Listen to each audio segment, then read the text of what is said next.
La langue des signes est la plus expressive que je connaisse. Lorsqu'un sourd parle, tout son corps est en mouvement. Tout son visage s'exprime. Impossible de parler la langue des signes sans bouger un muscle de son minois, qu'on l'ait joli ou pas. Récemment lifté, passez votre chemin. L'émotion, la force d'un sentiment passe par la seule expression du visage.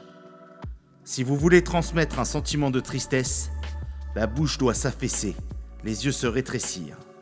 A l'inverse, pour un sentiment de joie, le visage doit s'éclairer, la bouche sourire, les yeux pétiller. J'ai constaté que c'était la grande difficulté des entendants. Faire la grimace, déformer leurs traits, bouger leur corps. Si vous parlez d'une personne que vous trouvez mais alors très laide, le signe laid sera le même. Et il ne s'agit pas de faire le signe très 10 fois de suite pour expliquer l'ampleur des dégâts. C'est la grimace, donc la monstruosité que votre visage mimera, qui fera toute la différence et exprimera le degré de laideur de cette personne.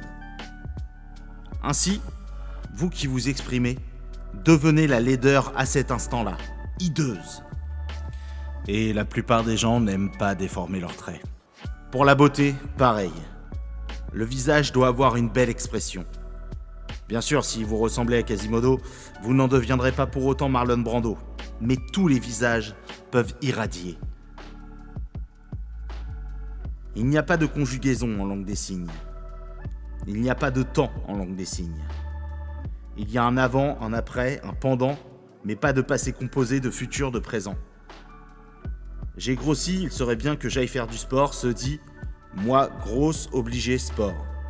Je partirai en vacances, se dit « prochaine, moi, partir vacances ». La notion de temps est donnée par le corps.